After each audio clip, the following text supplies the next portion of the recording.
The turn of the 21st century saw the release of the sixth generation of consoles, and Microsoft unveiled the Xbox to gamers worldwide, along with the sneak peek of the console's launch title, Halo Combat Evolved.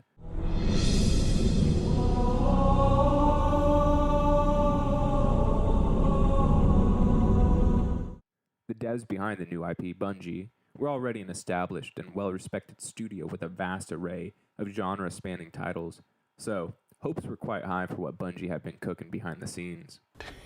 Yeah, boy. When Halo was first being developed, Bungie had a few different iterations of the game which were considered.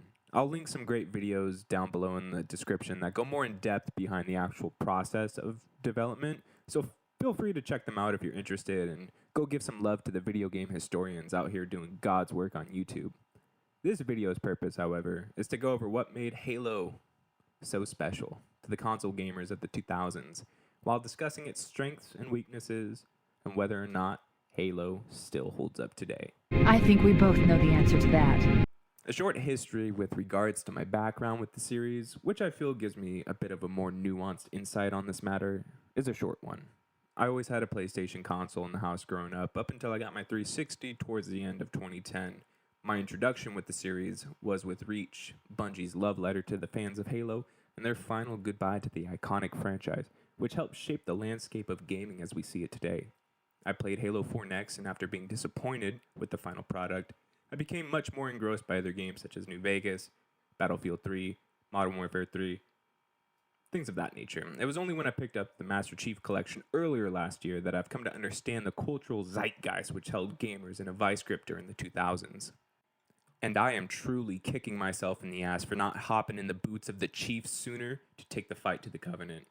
We are going to blow the hell out of those dumb bugs until we don't have anything left to shoot them with. And then we are going to strangle them with their own living guts. Am I right, Marines? Halo CE, for a product of its time, still holds up remarkably well today. With the last decade of consistent inconsistency from once trusted studios, this now 20-plus-year-old game has breathed life once again into this wrinkly husk of a once enthusiastic gamer. The name, Combat Evolved, perfectly encapsulated the feeling I'm sure most gamers had when they first played through Halo's campaign. During that time, most FPSs weren't focused on telling a gripping story, with real production put towards its cinematography, outside of a few standouts like Medal of Honor for the PS2 or Perfect Dark for the N64. Speaking of the FPS genre's landscape at the time, not only was Halo's attention toward their narrative a gripping and thrilling adventure, the controller scheme and gameplay loop which we partake in is, and always will be, timeless. Oh my. When it came to the console market of shooters, this only further solidified Bungie, their new baby Halo, and Microsoft's Xbox as juggernauts in the gaming landscape. Pair that with the innovations made to gameplay and an amazing soundtrack with all the bells and whistles of local and online multiplayer, Bungie had effectively brought their own version of GoldenEye to the Xbox. This is all large in part thanks to the AI we fight alongside and against, which only serves to further the narrative that Halo was really trying to break new ground. The UNSC Marines the Chief fights to save are inspired by Vietnam-era Marines with their clothes and overall tone being more reminiscent of something like Full Metal Jacket, with their jargon and back and forth within the squad as they battle alongside the Chief. Man, do they ooze charm. Warthog. Hey, I didn't know you made house calls for Hammer. You know our motto. We deliver. Mayday, mayday! Dropship Bravo 22 taking enemy fire. Repeat, we are under heavy fire and are losing altitude. It's a mess, sir. We're scattered all over this valley. We called for evac, but until you showed up, I thought we were cooked. Let's get it on! Ain't like getting killed again, huh?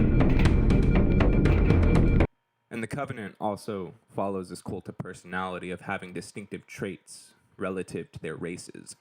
Being a collection of said different races, it makes sense as to why they would react differently depending on the flow of battle. Grunts are probably by far the standout for me in terms of their personality. They're slow, small, weak, they don't got any shields, and they rely heavily on their elite commanders. Watching them run around flailing their arms after killing said commander while begging for their lives, maybe a little psychotic, but it never ceased to make me chuckle a little bit. They were just really the best cannon fodder to have here in Halo.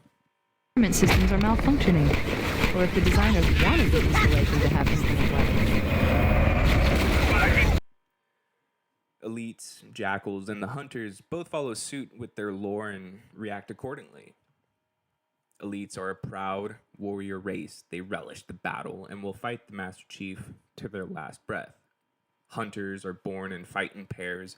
Their bodies are made from a collection of worms. They wield fuel rod cannons and they blast the player from a distance, which ended up creating this unique balance of aggression and defense while you focus on bringing one of the heavily armored hunters down. What was cool about that was once one was down, the other goes into a frenzy, throwing caution to the wind, charging the chief with their easily telegraphed and, dodgeable charge attack. The attention to detail when it came to giving the NPCs personality was certainly appreciated because it went the mile in making me believe I was the Master Chief, feared by my enemies and admired by my allies. Dynamic gameplay is something that is half reactive to the player and the other half is on part of the game design.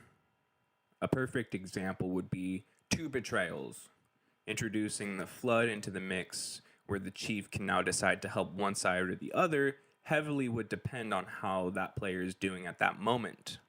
An example would be having UNSC weapons, which aren't too effective against the Flood or the Sentinels, meant I would probably be more inclined to help the plasma-wielding Covenant. Or, vice versa, if you didn't want to deal with the range capabilities of the Covenant, you could then help the Flood kill the Covenant, take their plasma weapons, and then shift your focus toward the parasitic horde. This simple gameplay loop was really more than enough to keep me engaged for the whole campaign, and that was really special because some level designs ended up becoming a little repetitive. I'll relate that previous point about the AI and how gameplay would be dynamic to this issue I'll present now with the level design. Aside from the outdoor arenas where vehicles and massive battles could take place, most indoor interiors ended up becoming repetitive, and I could feel the reliance on copy and paste hallways. Again, for a product of its time, I'm sure it wasn't too much of an issue for most console gamers. However, nowadays, it only made me want to blow my way through the interior areas as quickly as possible to leave the monotony of the copy and pasted arenas. This was really the most prevalent in the Forerunner facilities. The library coming to mind! And with the fact that there would be a decent amount of backtracking included, ended up being a boring prospect. Moving through an area with or without enemy contact, all I could think about was the amount of time it would take to walk Chief's happy ass back to where I need to go. And, truth be told, this would normally be a huge fucking issue for me. But thankfully, the sheer fun factor that comes with fighting the enemies in the game made it all worthwhile. As stated, that copy and paste, you see a lot of the same hallways, bridges, and in an assault on the control room, those square fucking places, annoying. But the enemy layout and the rules of engagement were different and would be different every time. Having that personality consistent with the enemies meant you could experiment. You could experiment while you're shifting your priorities. It would all depend on how the level is going, how you're going. Do you got enough ammo? How's your health? How's your health situation? So no one level actually ended up boring me due to the constant fun and, I'm just going to say, RNG factor that came with fighting the Covenant or the Flood. I think I've gushed enough about the gameplay from the perspective of the enemy and level design. Let's get into the sandbox of Combat Evolved. Let's give our old friends a warm welcome. Which is a thoughtful and balanced system of weapons, vehicles, and a pretty unique recharging shield mechanic. Weapons are not too varied in Combat Evolved, but thankfully this doesn't really matter all that much thanks to the fact that each weapon had its own unique purpose. starting off with the UNSC weaponry, right? They all kind of functioned as raw damage to unshielded enemies, namely the Covenant in this matter. The assault rifle was the beginning weapon, and it was the shield depleter, while the Magnum pistol was the go-to sidearm, the killer. Fun fact as to what made the Magnum so good was a simple damage value tweak Bungie had made right before releasing the game. It is the only weapon outside the sniper that has the capability to kill any enemy with a headshot if their shield is gone. And as just mentioned, with the sniper rifle, it was kind of supposed to function as a stealth option in some select missions. With the rocket launcher, that baby had a less subtle approach. And outside of the rocket launcher, a shotgun was also available, which would follow a less subtle approach and would prove more than useful in taking down the Flood when your ass is being charged. This is my boomstick! For those targets that didn't require the usage of their internal organs, the Plasma Covenant weaponry would shine. The plasma pistol with its overcharge mechanic and the DPS of the rifle both serve the purpose for massive damage against energy shields. When fighting the Flood, the idea that these parasitic organisms don't care if their host's heart had just been obliterated meant that melting the flesh off these bastards was the most effective means of dispatching them. Along with the Forerunner Sentinels, which show the player that energy-based weaponry is most effective, they too fall victim to being more susceptible to plasma weapons. The Covenant don't just rely on battery-powered plasma either, with the iconic Needler playing the role of a homing gun, introducing players to the FPS on consoles, but was fair with its damage output. With the size of some levels, there are thankfully a couple fun options that are available to Master Chief for traversing the larger environments. The UNSC Warthog acting as the most effective means of travel to the Marines, along with the Scorpion tank, which can decimate everything and turn the tide of a battle. The Covenant had vehicles the Chief could operate also, from the nimble Ghost, which was slower but more agile than that of a Warthog, and had the benefit of being able to fire while still being piloted. Or you take the Banshee, which can fly around the map, raining hell from above. Truth be told, didn't actually add or make too big a difference outside of making traversal between some of the levels possible. Each option Bungie gave us does serve a unique purpose and had a thoughtful reason behind its inclusion, both in the single and multiplayer. The innovative controls don't stop at the gunplay. Driving the vehicles are intuitive and really fun. The cherry which tops this cake is the fact that the AI will also take control of the vehicles when possible. Having your Marine buddies hop in to fill the gunner or passenger seat of the Warthog, or you see them hop into an enemy Ghost, only serves to add to the dynamics and just sheer fun factor to be had within the sandbox. Sleep well? No thanks to your driving, yes. Bungie was really able to strike the perfect balance with the tools given to players in Combat Evolved. To this day, it is really impressive, and it makes a man weep to see such harmony in a game's philosophical approach to designing an addicting and simple, effective, just awesome gameplay loop.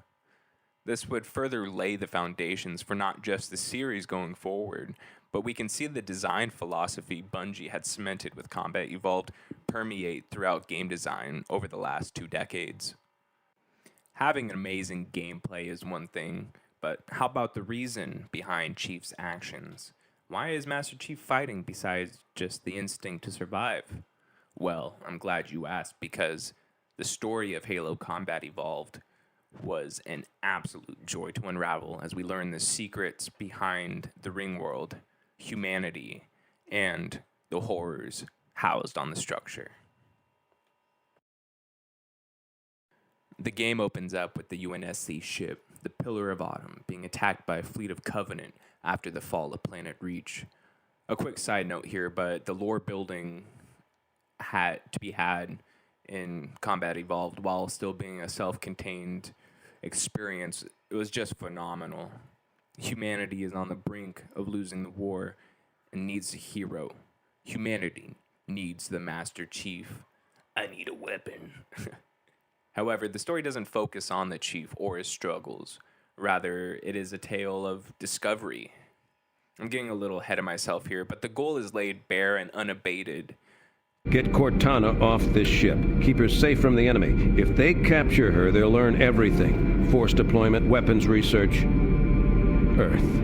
I understand. Chief Explorer's Halo Installation 04, we uncover the secrets hidden there and the purpose of the Ring world if said secrets were to escape. In order to put us in the shoes of Chief, he is a silent protagonist outside of cutscenes, and we get the exposition about the world through other characters. This cave is not a natural formation. Someone built it, so it must lead somewhere. No shit. This approach Bungie took when compared to other FPS titles at the time isn't too crazy an idea to have a silent badass. Doom, Wolfenstein, Half-Life would be prime examples that this wouldn't be treading new ground necessarily presentation-wise. Where Combat Evolved was able to tread a new path for future games to follow would be in the cinematography and just absolute charm behind the characters Chief fights alongside. Cortana, Sergeant Johnson, Captain Keyes, all of our Marine comrades are the reason why the Master Chief fights. Not just to bring everyone home safely after crash landing on Halo, rather, the deeper we dig into the secrets housed on the structure, turns to threaten all life in the universe in more than just one manner. Master Chief really has no development or much to say about the situations he finds himself in outside of a few moments.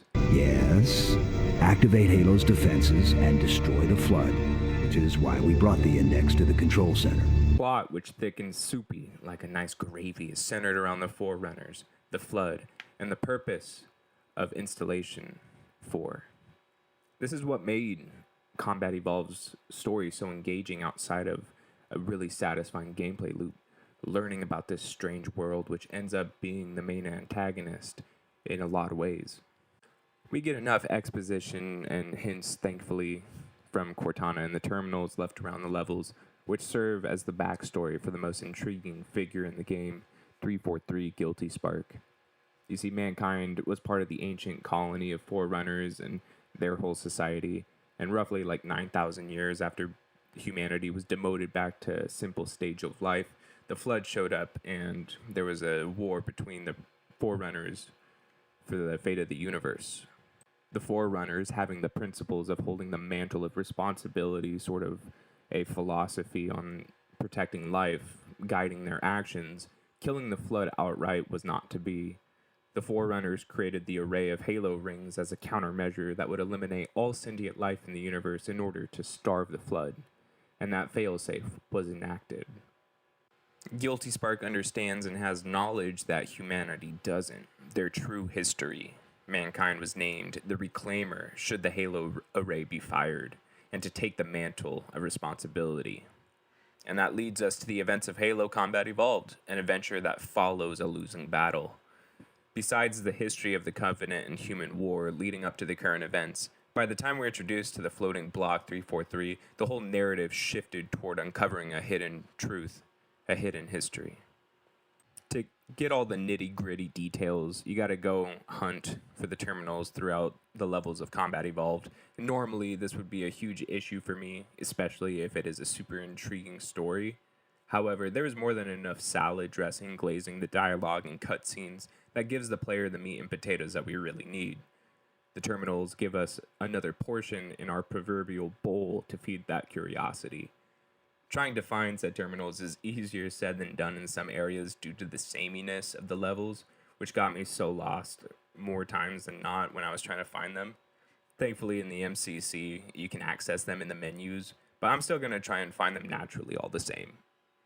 The lore of Halo goes deeper than our curious adventures between the couch cushions. Yeah. Who got that good D? I got that good D. Yeah. And I'm certainly not going to do it justice here in this video, only having played the first in the trilogy. If you want some in-depth and long-form videos that go in much more detail, I will link some great channels in the description, which go above and beyond in their production and are just fantastic. But man, I really have to gush that this has got me hooked, and I'm going to see this trilogy through its entirety now.